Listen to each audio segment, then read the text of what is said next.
저는 김정숙입니다. 올해 62이죠. 남편을 떠나보낸 게 벌써 6년 전입니다.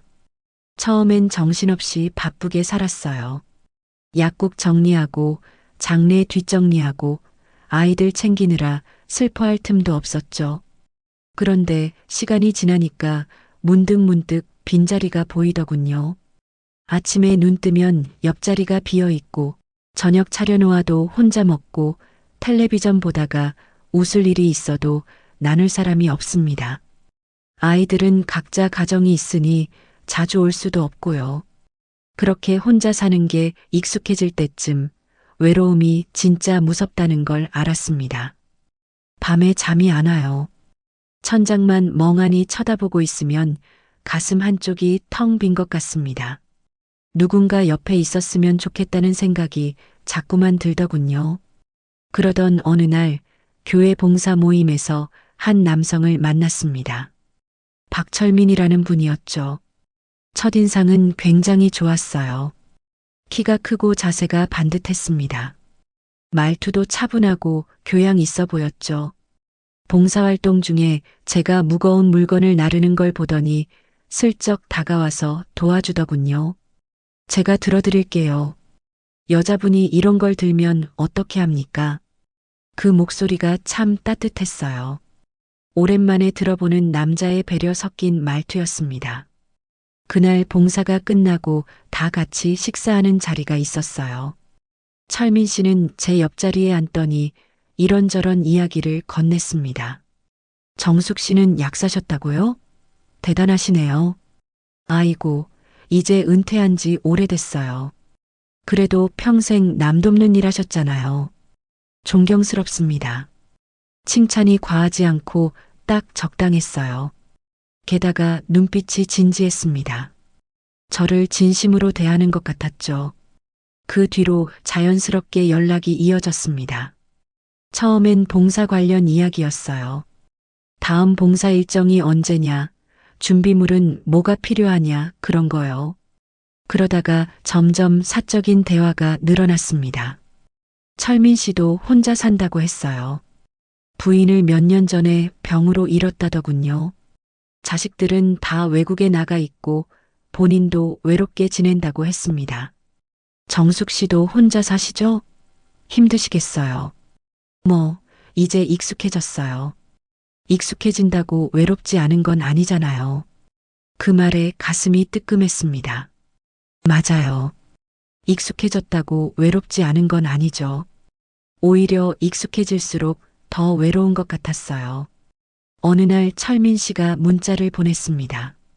정숙 씨, 시간 되시면 커피 한 잔 어떠세요? 가슴이 두근거렸어요. 이 나이에 이런 설렘이 다시 올 줄은 몰랐습니다. 거울 앞에 서서 옷도 여러 번 갈아입고 화장도 신경 써서 했죠. 카페에서 만난 철민 씨는 정말 신사 같았어요. 제 의자를 빼주고 음료 주문도 챙겨주고 이야기하는 내내 제 눈을 바라보며 귀 기울여 들어주더군요. 정숙 씨 같은 분을 이제야 만난 게 제 평생의 아쉬움입니다. 그 말을 들었을 때 얼굴이 화끈 달아올랐어요. 부끄러웠지만 동시에 기뻤습니다. 누군가 저를 이렇게 소중하게 봐주는 사람이 있다는 게요. 집에 돌아와서도 계속 그 말이 맴돌았습니다. 혹시 너무 설레는 거 아닌가, 나이도 있는데 이러는 게 우스운 건 아닌가 싶었지만 멈출 수가 없더군요. 그렇게 저는 철민 씨와 만남을 이어갔습니다.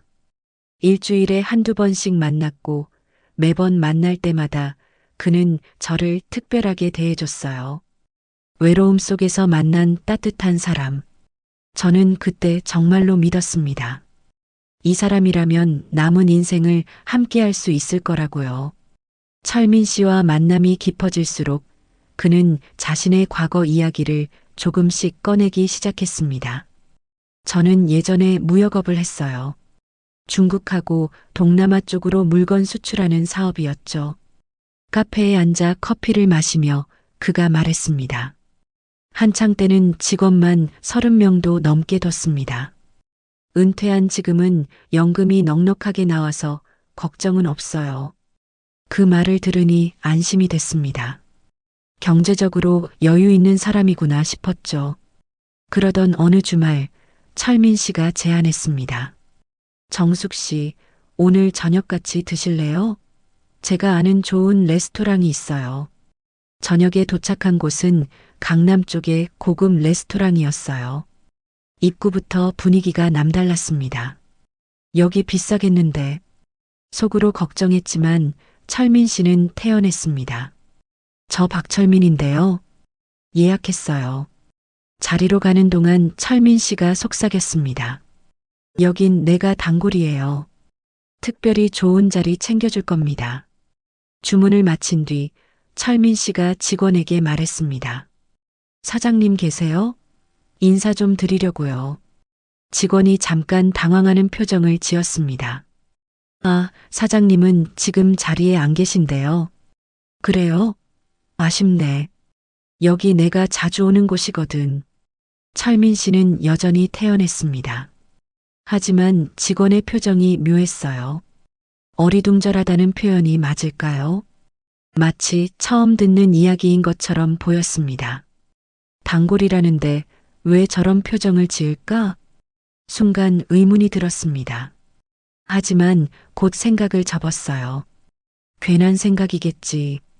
직원이 새로 들어온 사람일 수도 있잖아요. 저는 스스로를 다독였습니다. 음식이 나왔고 철민 씨는 자신만만하게 이야기를 이어갔습니다. 해외 출장 다녔던 이야기, 유명한 호텔에서 묵었던 이야기들이었죠. 식사를 마치고 계산할 때 철민 씨가 금색 카드를 꺼냈습니다. 그걸 보며 저는 또 한 번 안심했죠. 집으로 돌아가는 길, 철민 씨가 말했습니다. 앞으로 자주 이런 시간 가져요. 우리 나이에 뭘 아끼고 살아요. 든든해 보였습니다. 하지만 집에 돌아와 침대에 누웠을 때 문득 아까 그 직원의 표정이 떠올랐습니다. 어리둥절했던 그 눈빛이요. 왜 그랬을까? 잠깐 생각했지만 곧 고개를 저었습니다. 별일 아니겠죠? 제가 너무 예민한 거예요. 그렇게 저는 다시 한번 의심을 묻어버렸습니다. 철민 씨와의 만남이 잦아지면서 저는 친구들에게도 이 사실을 말하게 됐습니다. 어느 날 오후 오랜 친구인 순자와 명자를 만났어요. 우리는 한 달에 한 번씩 꼭 모이는 사이였습니다. 동네 카페에 앉아 이런저런 이야기를 나누다가 저는 조심스럽게 말을 꺼냈죠. 있잖아. 나 요즘 좋은 사람 만나고 있어. 순자가 눈을 크게 떴습니다. 좋은 사람? 누구? 봉사 모임에서 만난 분인데 박철민 씨라고. 정말 괜찮은 분이야.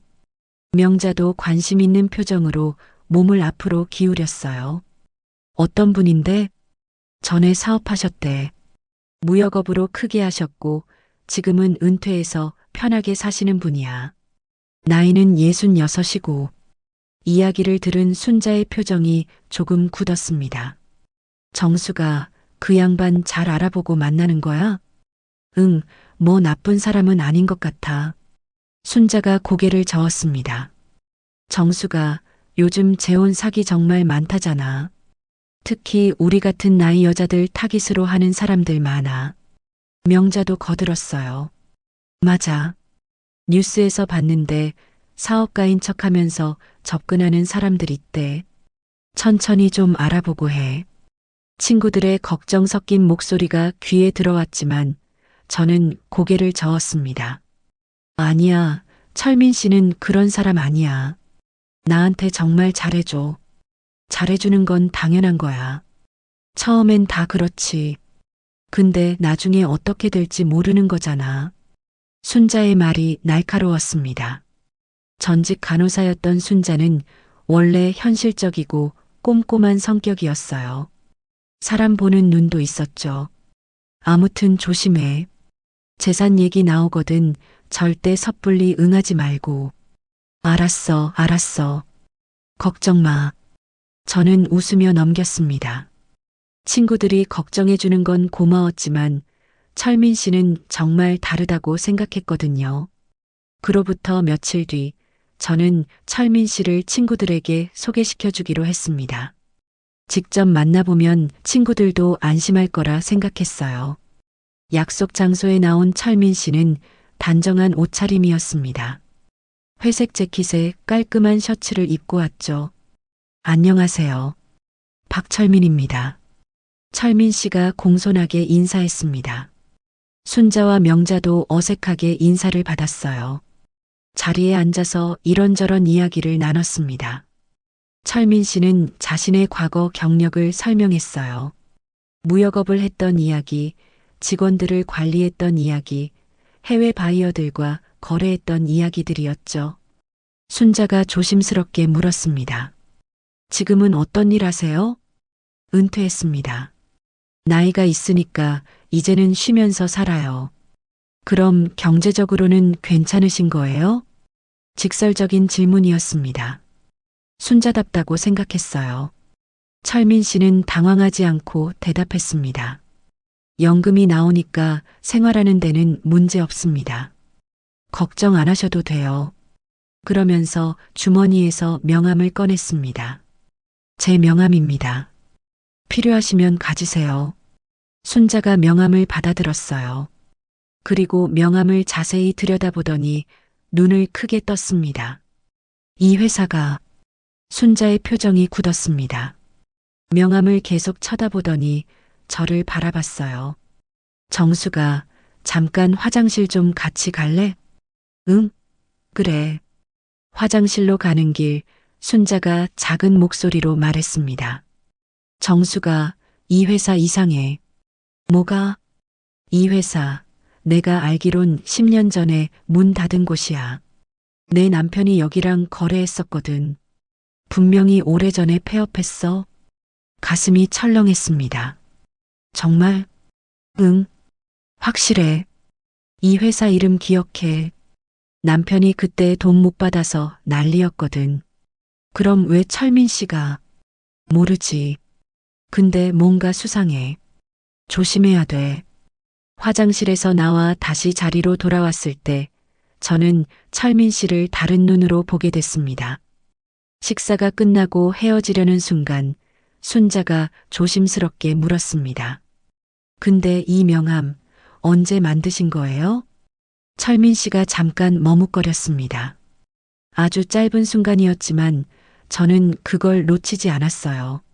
아, 이거요? 좀 오래됐어요. 명함 새로 안 만든 거예요. 그럼 이 회사는 지금도 운영되는 거예요? 아니요, 지금은 폐업했죠. 그래서 은퇴했다고 말씀드린 거고요. 태연한 대답이었습니다. 너무 태연해서 오히려 이상했어요. 순자가 더 이상 묻지 않았지만 표정이 굳어 있었습니다. 명자도 마찬가지였죠. 철민 씨와 헤어진 뒤 친구들은 저를 붙잡았습니다. 정수가 저 사람 뭔가 이상해. 명함도 이상하고 대답하는 것도 석연치 않아. 천천히 생각해봐. 서두르지 말고.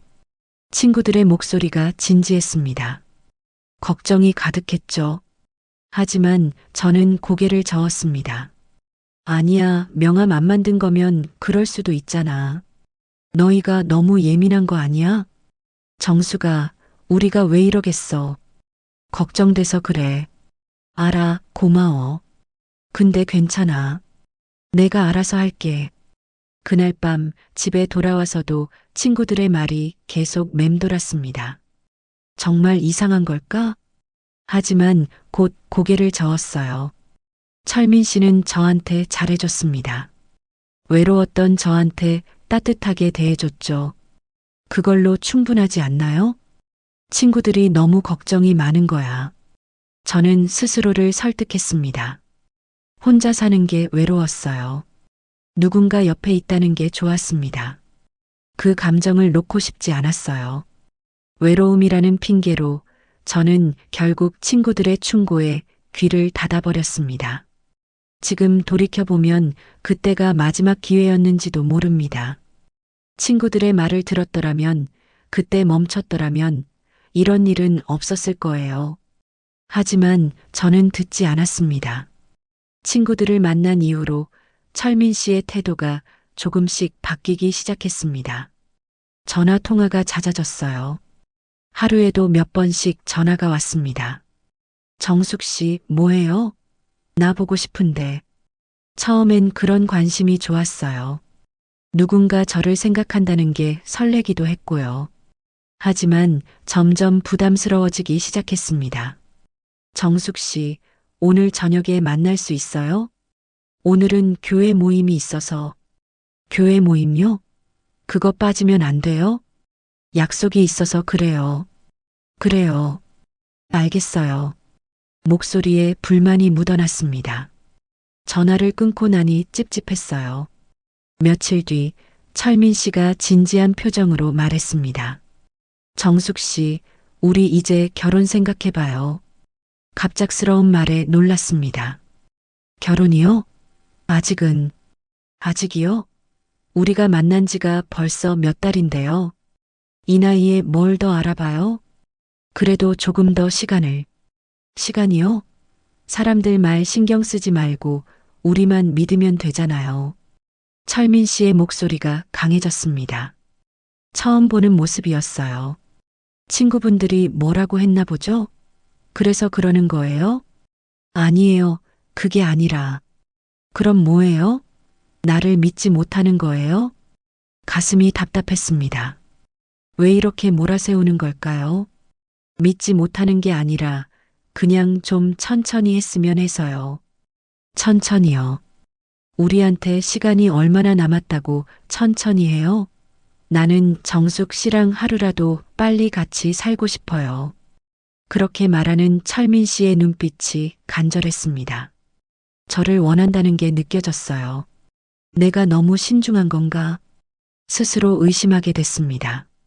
그 뒤로 철민 씨는 집요하게 혼인신고를 재촉했습니다. 언제 혼인신고할 거예요? 조금만 더 생각해 볼게요. 뭘 더 생각해요?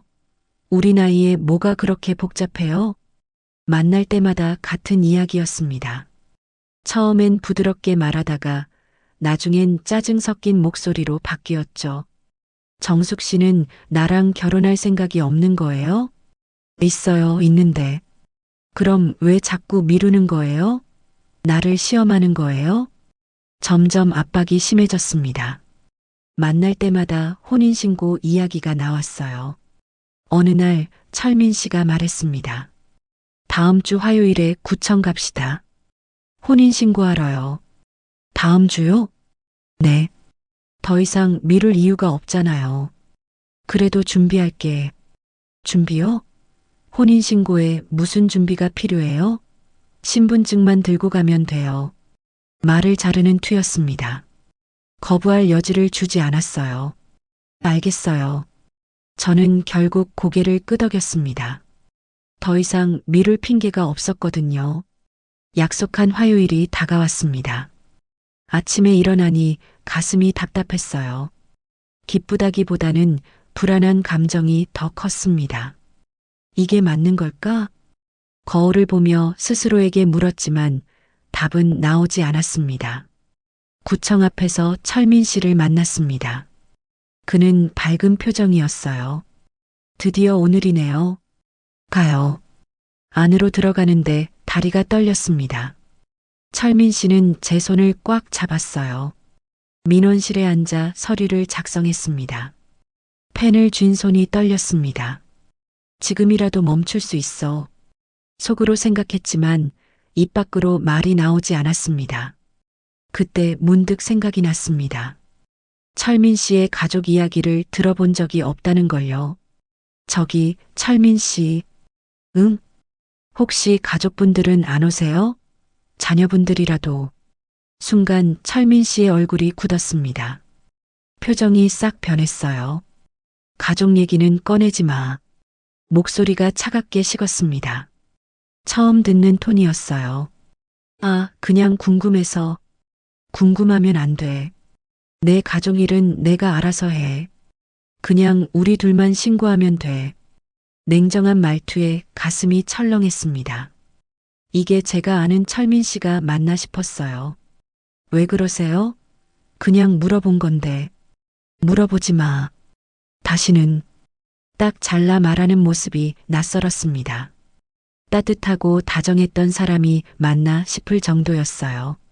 주변 사람들이 쳐다봤습니다. 철민 씨도 그걸 의식했는지 목소리를 낮췄어요. 미안해요. 가족 얘기만 나오면 감정이 좀 격해져서 이해해줘요. 억지로 짓는 미소였습니다. 눈은 웃지 않았어요. 네, 알겠어요. 저는 더 이상 묻지 못했습니다. 분위기가 너무 이상해졌거든요. 왜 저렇게 예민하게 반응하지? 의문이 들었지만 이미 서류를 작성하는 중이었습니다. 직원이 서류를 확인하고 도장을 찍었습니다. 혼인신고 완료됐습니다. 축하드려요. 그 말을 듣는 순간 현실감이 확 밀려왔습니다. 내가 지금 뭘 한 거지? 가슴이 답답했어요. 기쁨보다는 후회가 먼저 올라왔습니다. 구청을 나서는데 철민 씨가 제 손을 잡았습니다. 이제 우리 부부예요. 기쁘죠? 네. 힘없는 대답이었습니다. 오늘 저녁에 축하한다고 외식할까요? 저는 좀 피곤해서 집에 가고 싶어요. 그래요? 알겠어요. 그럼 내일 봐요. 철민 씨와 헤어지고 집으로 돌아왔습니다. 현관문을 열고 들어서는데 눈물이 났어요. 왜 우는지 모르겠습니다. 기쁜 일인데 왜 슬픈 걸까요? 소파에 앉아 한참을 울었습니다. 내가 잘못한 건가? 후회가 밀려왔습니다. 친구들의 충고를 들을 걸 그랬어요. 좀 더 신중할 걸 그랬습니다. 하지만 이미 늦었습니다. 혼인신고는 끝났어요. 그날 밤 순자에게 전화가 왔습니다. 정수가 잘 지내? 응. 목소리가 왜 그래? 무슨 일 있어? 말하고 싶었지만 입이 떨어지지 않았습니다. 아니야, 괜찮아. 정말? 응. 전화를 끊고 나니 더 외로웠습니다. 혼인신고를 했는데도 행복하지 않았어요. 오히려 불안했습니다. 앞으로 어떻게 되는 걸까? 침대에 누워 천장을 바라보며 생각했습니다. 철민 씨의 차갑게 변한 얼굴이 자꾸만 떠올랐어요. 가족 얘기만 나오면 돌변하는 모습이 불안했습니다. 내가 너무 걱정이 많은 걸까? 스스로를 다독이려 했지만 불안은 쉽게 가시지 않았습니다. 그렇게 저는 성급하게 혼인신고를 마쳤습니다. 나중에 알게 된 사실이지만 그날이 제 인생에서 가장 후회스러운 날이 됐습니다. 혼인신고를 한 뒤 며칠이 지났습니다. 철민 씨는 제 집에 자주 들르기 시작했어요. 부부가 됐으니까 이제 우리 집이잖아요. 그렇게 말하며 자연스럽게 드나들었습니다. 처음엔 그게 당연하다고 생각했어요. 부부니까요. 어느 날 오후 저는 부엌에서 설거지를 하고 있었습니다. 철민 씨는 거실에 앉아 텔레비전을 보고 있었죠.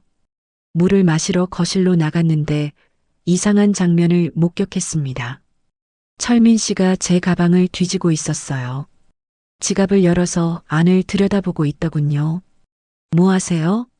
제 목소리에 철민 씨가 화들짝 놀랐습니다. 하지만 금방 태어난 척했어요. 아, 당신 왔어요? 지금 뭐 하시는 거예요? 지갑 좀 봤어요. 왜 제 지갑을요?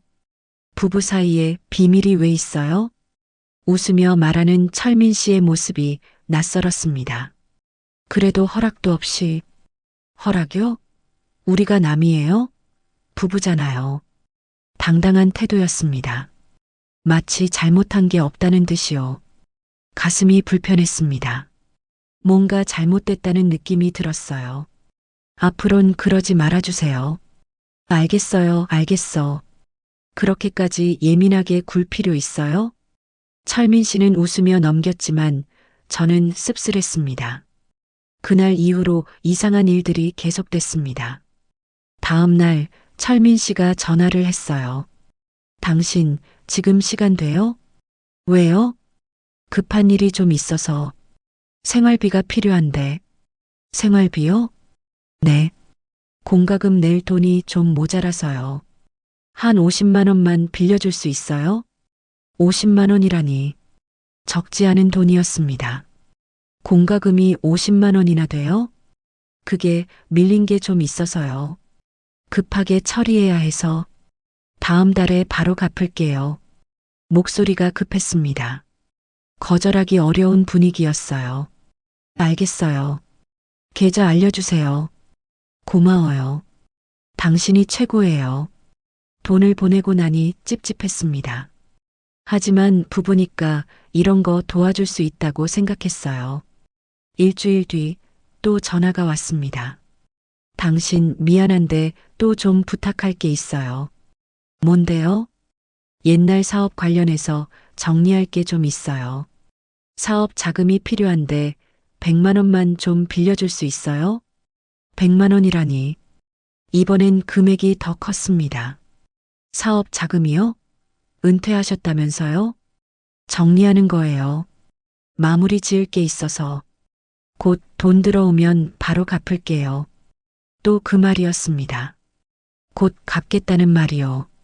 언제 갚으실 건데요? 다음 달이요. 확실해요. 확신에 찬 목소리였습니다. 믿고 싶었어요. 알겠어요. 또 돈을 보냈습니다. 이번엔 100만 원이었죠. 그렇게 한 달 사이에 여러 번 돈을 요구했습니다. 카드값을 내야 한다. 친구 경조사비가 필요하다. 차 수리비가 필요하다. 온갖 명목이었어요. 처음엔 믿었습니다. 부부니까 도와줘야 한다고 생각했죠. 하지만 점점 의심이 들기 시작했습니다. 왜 이렇게 자꾸 돈 이야기를 하지? 어느 날 순자한테 전화가 왔습니다. 정수가 이번 주 목요일에 우리 모임 있잖아. 올 거지? 친구들과의 정기 모임이었습니다. 한 달에 한 번씩 만나는 소중한 시간이었죠. 응, 갈게. 그래, 그럼 목요일에 봐. 전화를 끊고 철민 씨에게 말했습니다. 목요일에 친구 모임 있어요. 저녁 늦을 것 같아요. 철민 씨의 표정이 굳었습니다. 또 친구 모임이에요? 한 달에 한 번 만나는 건데요. 자주 만나네요. 나랑은 시간 안 보내려고 하면서. 그게 아니라. 됐어요. 가고 싶으면 가세요. 퉁명스러운 말투였습니다. 기분이 상한 게 느껴졌어요. 목요일이 됐습니다. 모임 나가기 전에 옷을 갈아입고 있는데 철민 씨가 말했습니다. 어디 가는데 그렇게 꾸미고 가요? 친구들 만나는데 당연히 신경 써야죠. 남자들도 오나 봐요? 무슨 소리예요? 여자 친구들만 만나요. 그래요? 확실해요? 의심하는 눈빛이었습니다. 기분이 나빴어요. 당연하죠. 왜 그러세요? 그냥 남자들이 쳐다볼까봐 불안해서요. 무슨 말도 안 되는 소리를. 당신이 예쁘니까 남자들이 관심 가질 수 있잖아요. 표면적으론 칭찬 같았지만 어투는 통제하려는 느낌이었습니다. 걱정 마세요. 금방 올게요. 일찍 와요. 너무 늦지 말고. 명령하는 말투였습니다. 모임에 나갔지만 마음이 편치 않았습니다. 철민 씨의 말이 계속 신경 쓰였거든요. 순자가 제 표정을 보더니 물었습니다. 정수가 무슨 일 있어? 안색이 안 좋아. 아니야, 괜찮아. 정말? 결혼 생활은 어때? 그냥 적응 중이야. 더 이상 말하고 싶지 않았습니다. 친구들이 걱정할까 봐요. 집에 돌아온 시간은 밤 9시였습니다. 평소보다 늦지도 않았어요. 현관문을 열고 들어서는데 철민 씨가 소파에 앉아 있었습니다. 왔어요? 네. 몇 시인 줄 알아요? 9시요. 늦었네요. 늦지 않았어요. 평소 이 시간에 끝나요. 그래요? 난 늦은 것 같은데. 불만 가득한 목소리였습니다.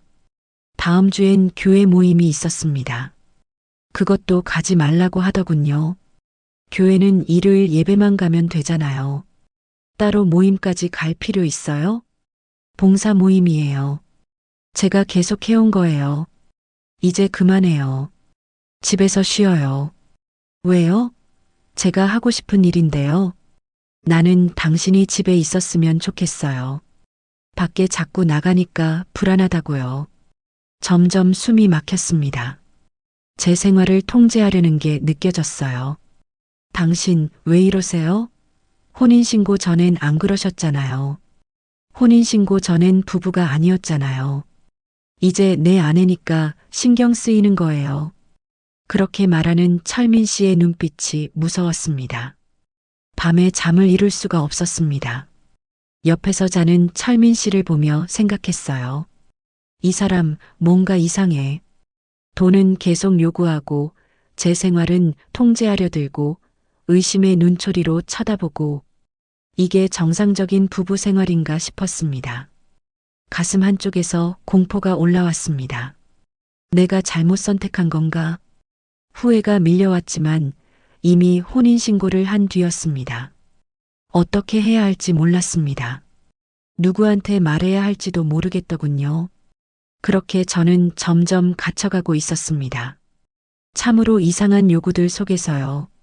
불안한 날들이 계속되던 어느 날 우연히 마트에서 교회 지인을 만났습니다.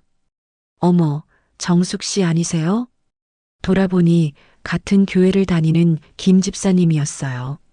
아, 집사님. 안녕하세요. 오랜만이에요. 요즘 교회 모임에 안 보이시던데 어디 아프세요? 아니에요. 그냥 좀 바빠서요. 그러세요? 건강은 챙기셔야죠.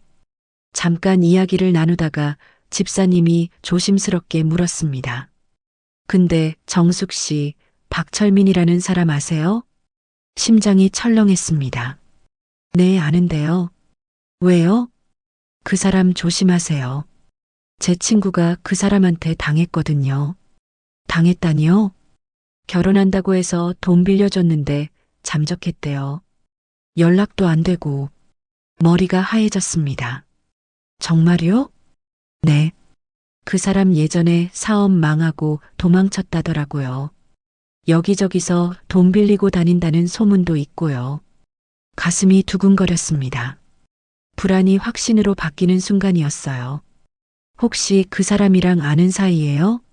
아, 아니에요. 그냥 들어본 이름이라서요. 그래요? 아무튼 조심하세요. 요즘 그런 사람들 많다던데.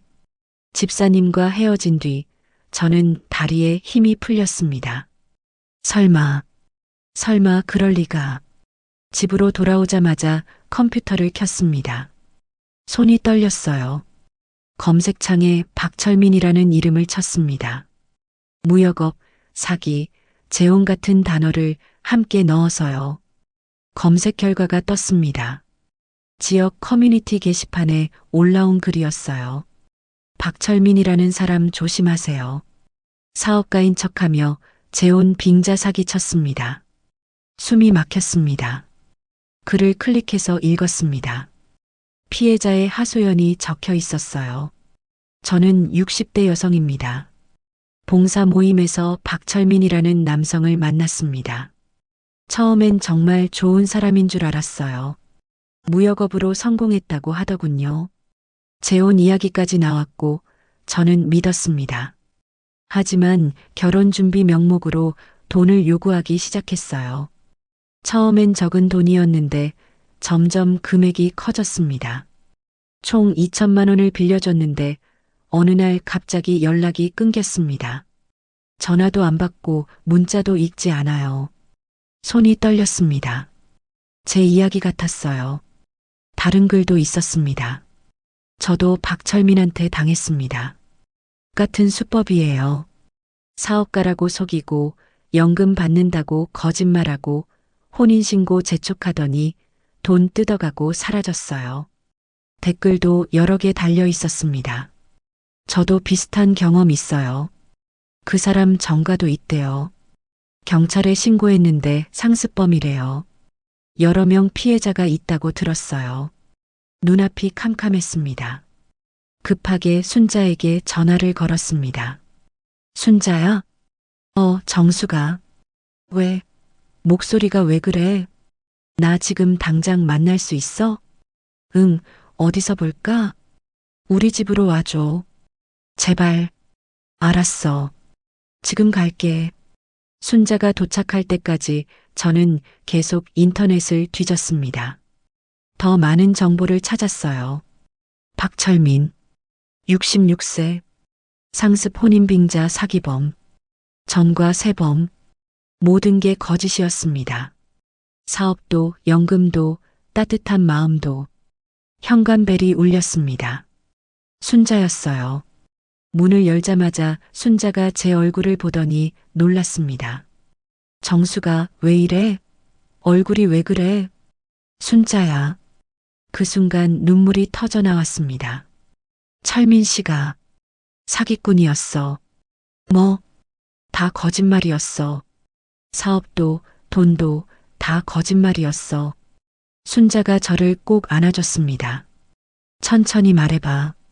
무슨 일이야? 저는 순자에게 모든 걸 이야기했습니다. 마트에서 들은 이야기, 인터넷에서 찾은 글들, 전과 기록까지. 순자의 얼굴이 굳었습니다. 그 자식이 내가 바보였어. 내 말을 들을 걸 그랬어.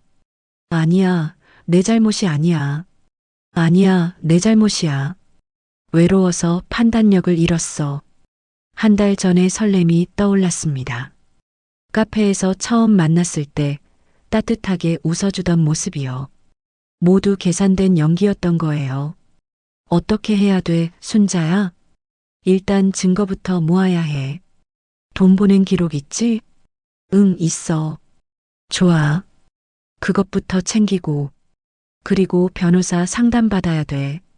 순자가 차분하게 말해줬지만 저는 정신이 없었습니다. 어떻게 이럴 수가. 믿었던 사람이 거짓말쟁이였다는 사실이 받아들여지지 않았어요. 순자가 제 손을 꽉 잡았습니다. 정수가 괜찮아. 우리가 같이 해결할 거야. 고마워, 순자야. 그날 밤 순자는 제 집에 남아줬습니다. 혼자 두면 안 될 것 같다며요. 침대에 누웠지만 잠이 오지 않았습니다. 천장을 보며 생각했어요. 한 달 전의 설렘, 따뜻했던 말들, 다정했던 눈빛, 모든 게 산산조각 났습니다. 제가 사랑했던 사람은 처음부터 없었던 거예요. 그저 돈을 노린 사기꾼이었을 뿐이죠. 가슴이 너무 아팠습니다. 다음 날 아침 순자와 함께 은행으로 갔습니다. 일단 계좌부터 정리해야 해. 더 이상 돈 빼가지 못하게.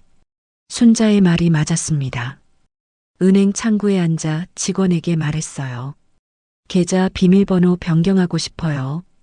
그리고 출금 제한도 걸어주세요. 네, 알겠습니다. 서류를 작성하는 동안 손이 떨렸습니다. 이제 진짜 끝이구나 싶었어요. 은행을 나오자마자 명자에게도 연락했습니다. 상황을 설명하니 명자도 달려왔어요. 정수가 괜찮아? 응, 이제 괜찮아. 변호사 상담 받아야 해. 내가 아는 분 소개해 줄게. 명자가 챙겨준 법률사무소로 갔습니다. 변호사는 차분하게 제 이야기를 들어줬어요.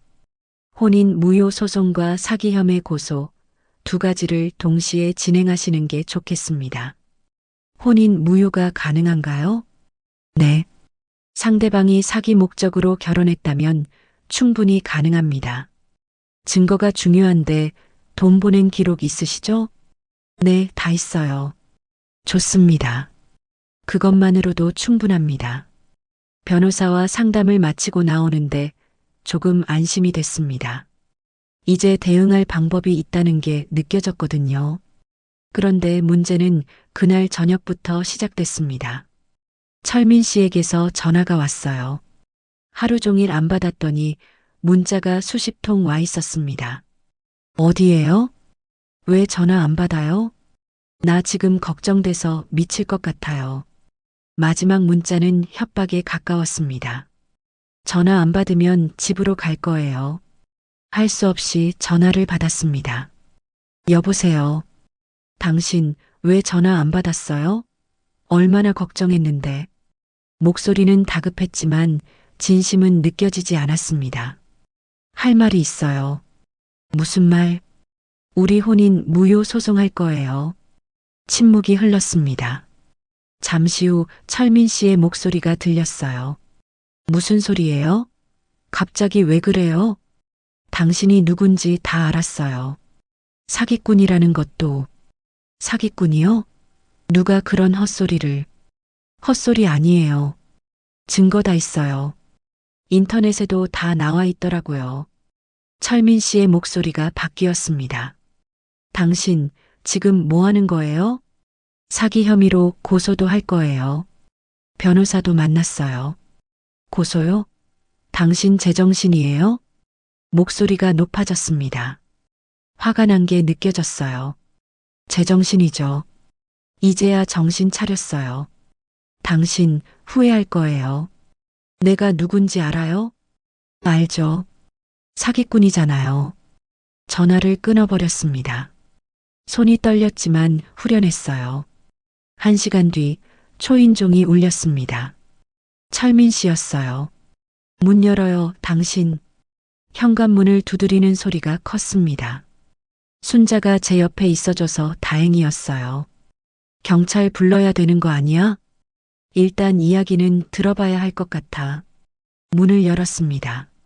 철민 씨는 숨을 헐떡이고 있었어요.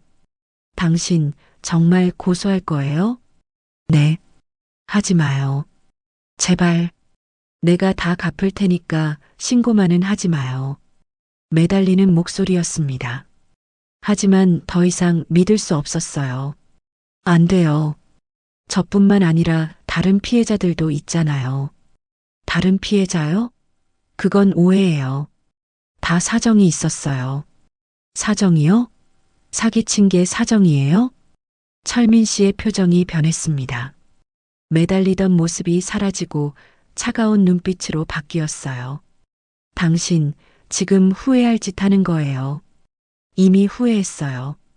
당신이랑 결혼한 걸요. 내 명예를 망치면 당신도 가만 안 둘 거예요. 협박이었습니다. 하지만 저는 흔들리지 않았어요. 명예요? 당신한테 명예 같은 게 있어요? 순자가 앞으로 나섰습니다. 이제 그만 가세요. 안 가시면 경찰 부를 거예요. 철민 씨가 저를 노려봤습니다. 무서운 눈빛이었지만 더 이상 겁먹지 않았어요. 좋아요. 두고 봐요. 당신도 편하게 살지 못할 거예요. 마지막으로 협박을 하고 철민 씨는 돌아갔습니다. 문을 닫자마자 다리에 힘이 풀렸습니다. 순자가 저를 부축했어요. 괜찮아? 응. 이제 괜찮아. 정말 괜찮았습니다. 무서웠지만 후회는 없었어요.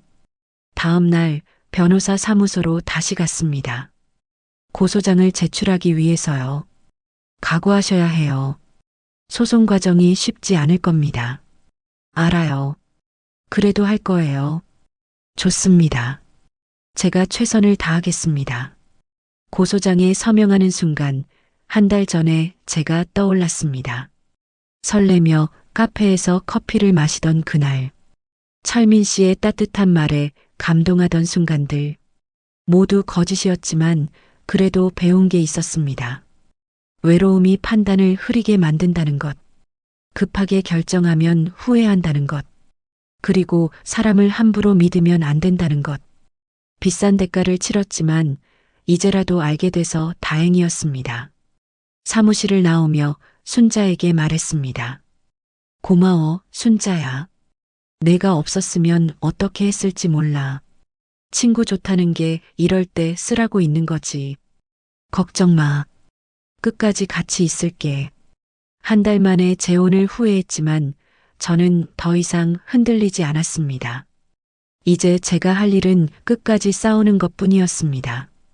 고소장을 제출한 지 일주일 뒤 경찰서에서 연락이 왔습니다. 김정숙 씨 조사받으러 나와주셔야 합니다. 경찰서에 가는 날 순자와 명자가 함께 가주었어요. 우리가 같이 있을게. 고마워. 조사실에 들어갔습니다. 형사님이 친절하게 맞아주셨어요. 앉으세요. 편하게 말씀하시면 됩니다. 처음부터 끝까지 이야기했습니다. 봉사 모임에서 만난 것부터 고급 레스토랑에 갔던 일, 명함 사건, 성급한 혼인신고, 그리고 이상한 요구들까지. 형사님은 꼼꼼히 기록하며 고개를 끄덕였습니다. 박철민, 이 사람 우리가 이미 알고 있는 인물입니다. 그래요? 네. 상습범이에요. 김 씨가 처음이 아닙니다. 가슴이 철렁했습니다. 몇 명이나 되나요? 확인된 것만 5명입니다. 아마 더 있을 거예요. 5명이나. 저만 당한 게 아니었습니다. 피해 금액은 보통 1,000만 원에서 3,000만 원 사이입니다. 김 씨는 초기에 알아챈 편이라 피해가 적은 편이고요. 그럼 다른 분들은? 네. 전 재산을 잃은 분도 계십니다. 눈물이 났습니다. 저만 아픈 게 아니었어요. 그 사람 곧 체포할 겁니다. 걱정 마세요. 며칠 뒤 박철민이 체포됐다는 연락을 받았습니다. 경찰 조사 결과 그는 상습적인 혼인빙자 사기범이었습니다. 정감한 3번. 출소 후에도 같은 짓을 반복했던 거죠. 무역업은 거짓말이었고 연금도 없었습니다. 빌린 돈으로 고급 레스토랑에 가고 금색 카드도 한도가 다 찬 카드였대요. 모든 게 거짓이었습니다. 재판이 시작됐습니다. 법정에 섰을 때 떨렸어요. 하지만 순자와 명자가 방청석에 앉아 저를 응원해 줬습니다. 박철민은 법정에서도 발뺌했습니다. 저는 사랑해서 만난 겁니다. 사기가 아니에요. 변호사님이 증거를 제시했습니다. 여러 여성과 동시에 만났던 기록, 같은 수법으로 접근했던 증거들이었죠. 재판부는 엄한 판결을 내렸습니다. 징역 3년에 집행유예 없이 실형이었어요. 판결이 나온 날 저는 다른 피해자들을 만났습니다. 모두 비슷한 이야기를 가지고 계셨어요. 외로움을 이용당한 60대 여성들이었습니다. 저는 2천만 원을 잃었어요. 저는 집까지 팔 뻔했어요. 모두의 얼굴에 상처가 남아 있었습니다. 저희는 서로를 위로했습니다. 같은 아픔을 겪었기에 서로를 이해할 수 있었어요. 우리 잘못이 아니에요. 나쁜 건 저 사람이에요. 맞아요. 우리는 다시 일어설 수 있어요. 한 분이 제안했습니다. 우리 이야기를 다른 사람들에게 알려야 하지 않을까요? 같은 피해가 반복되지 않게요. 좋은 생각이었습니다.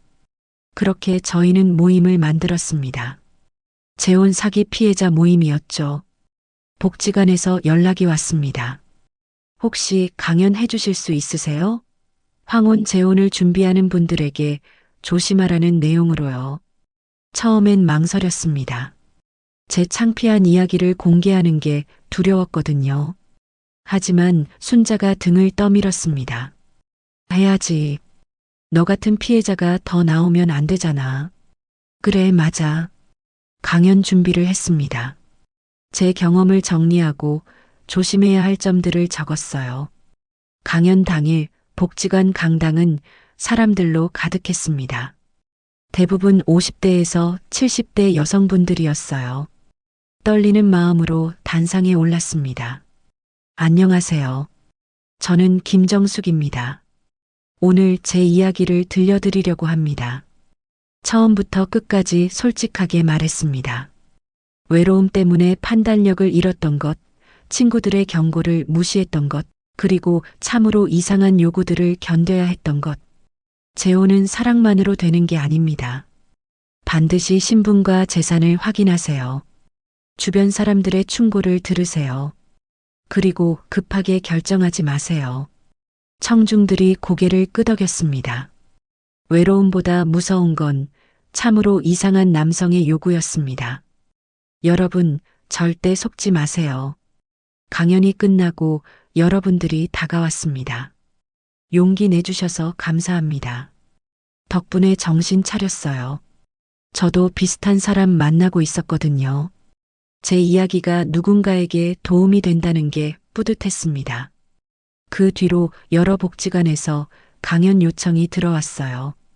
저는 제 이야기를 계속 나눴습니다. 시간이 지나면서 상처도 아물기 시작했습니다. 어느 날 교회 모임에 다시 나갔습니다. 오랜만에 보는 얼굴들이 반가웠어요. 정숙 씨, 오랜만이에요. 힘든 일 겪었다면서요? 괜찮으세요? 네, 이제 괜찮아요. 정말 괜찮았습니다.